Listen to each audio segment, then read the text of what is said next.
이신건 TV에 오신 여러분을 뜨겁게 환영합니다. 반갑고요. 고맙습니다. 신학 진단을 해봅니다. 제목은 성경 절대화의 두 가지 오류입니다.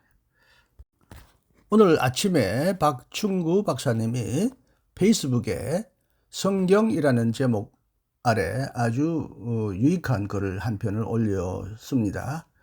페이스북은 조금만 지나면 금방 아래로 밀려서 찾아보기 어렵습니다. 그래서 이 좋은 글을 모든 분들에게 길이길이 남기어 교훈이 되기 위하여 유튜브로 한번 제작을 해보았습니다. 제목은 성경이지만 그 내용은 성경 절대화의 두 가지 오류를 지적하는 내용이었습니다.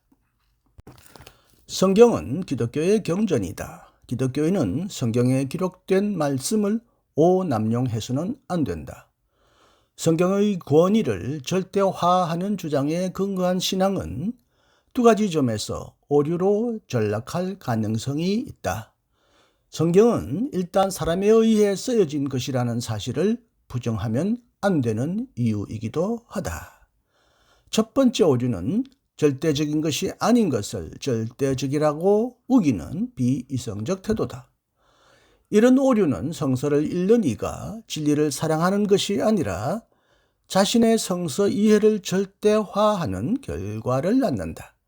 성서의 절대성이 아니라 자기가 이해한 것을 절대화하는 것이다.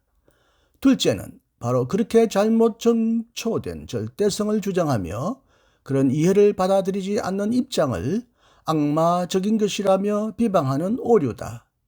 이 정도면 어처구니 없는 판단의 오류다. 문제는 상당수 목사나 신도들이 이런 오류를 인정하지 않고 오히려 그 오류 위에 자신의 진지를 구축한다. 동시에 자신들은 믿음이 있다고 간주하고 다른 이들은 성서의 절대성을 부정한다고 비방하며 이단 내지는 사탄의 자식이라고 프레임을 씌운다. 근본주의자들의 전형적인 특징이다. 이런 태도를 가진 이들은 기독교에만 있는 것이 아니다. 이슬람 근본주의자들 역시 그러하다. 그들은 사후의 보상에 대한 절대적 믿음을 서로 강요하는 객토를 만들고 거기서 충성을 유도한다. 신자가 충성스러울수록 자기 재산, 젊음, 목숨까지도 그 절대적 신앙 앞에서 상대화하는 무서운 힘을 생산하는 것이다. 탈세계적 구원을 약속하는 근본주의 신앙은 이래서 위험하다. 우리 삶을 종교적 충성을 위해 분토처럼 여기는 것을 당연시하기 때문이다. 신천지 신자도 이런 유형의 하나이고 개신교 근본주의자들은 신천지 신도와 매우 유사하다. 신천지 신자들은 대부분 근본주의 신자 전력을 가지고 있다.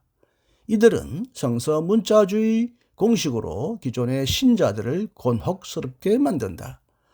성서의 권위는 사랑과 정의, 자유와 평화의 길에서만 유효하다.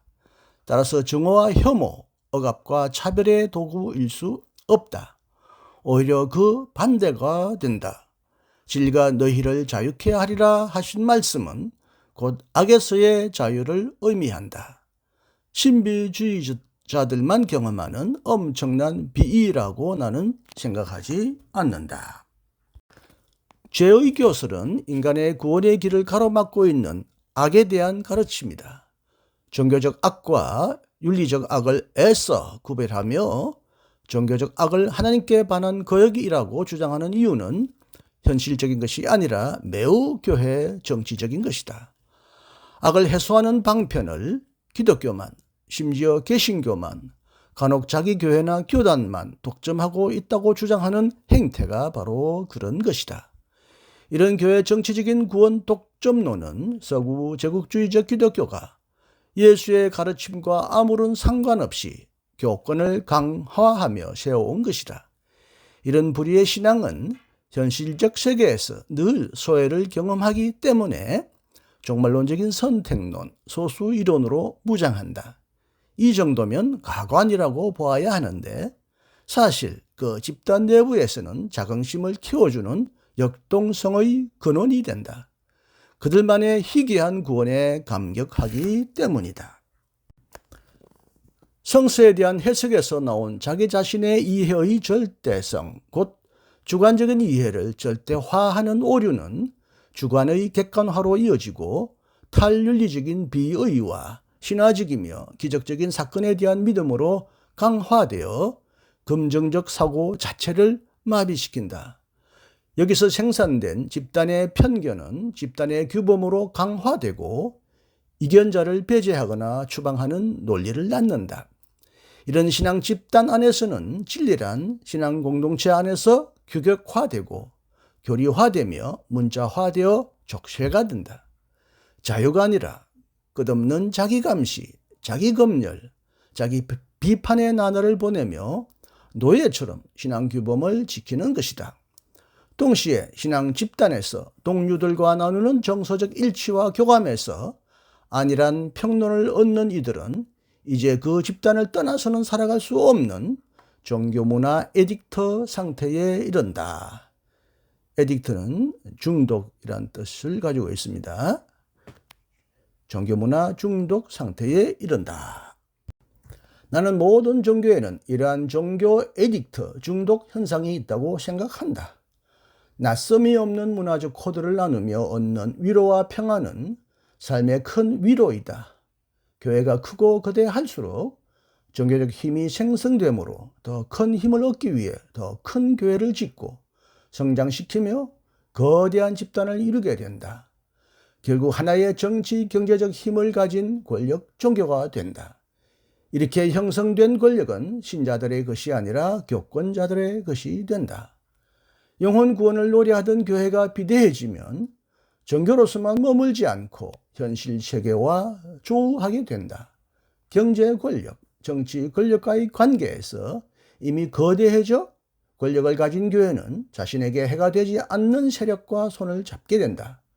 종교의 독립성, 편의성, 권위, 종교의 재산, 성직자의 권위, 모든 이익관계를 건드리지 않는 체제, 곧 권위주의적 정권 자본과 기업주의 정서와 교권의 정서가 유무상통하게 되어 상호 협력과 근친성을 나누게 된다. 권위주의적 종교와 권위주의적 재벌 정치의 야합은 이렇듯 자연스럽게 이루어져 왔다. 이렇게 된 기독교는 절대 권력을 부정해온 민주주의와는 대척점에 서 있는 셈이다. 과연 이런 유의 신앙이 예수의 삶과 사상에 어울리는 것인지에 대해서는 나는 심각하게 의문을 하지 않을 수 없다. 성서의 절대적 권위가 교회의 권위로, 성직자의 권위로, 세속 정치의 권위로 이어지는 흐름은 기독교 역사에서 실정될 수 있고 또한 대한민국 근대사에서도 입증될 수 있다. 부패한 정권과 짝을 이루어온 기독교는 언제나 성서의 절대적 권위를 가르쳤던 것이다. 이렇게 기독교는 비판 담론이 거세된 집단의 일원으로 신자들을 키워온 셈이다. 신앙이 좋을수록 자기 합리성을 거역하며 바보짓을 하는 것이다. 성경 절대화가 어떤 치명적인 두 가지 오류를 낳는지 잘 설명해 주는 글이었습니다. 이와 관련해서 제가 올린 두 가지 방송 콘텐츠, 성경은 오류가 없는 하나님의 말씀인가, 성서 문자주의, 성서 무오주의의 위험, 이 두 방송도 함께 보신다면 더 큰 도움을 받을 수 있을 것이라고 생각합니다. 신학진단, 성경 절대화의 두 가지 오류에 관한 박준구 박사님의 명쾌한 설명을 들었습니다. 끝까지 시청해 주셔서 감사합니다. 다시 만날 수 있기를 기대하겠습니다. 안녕히 계십시오. 이신건이었습니다.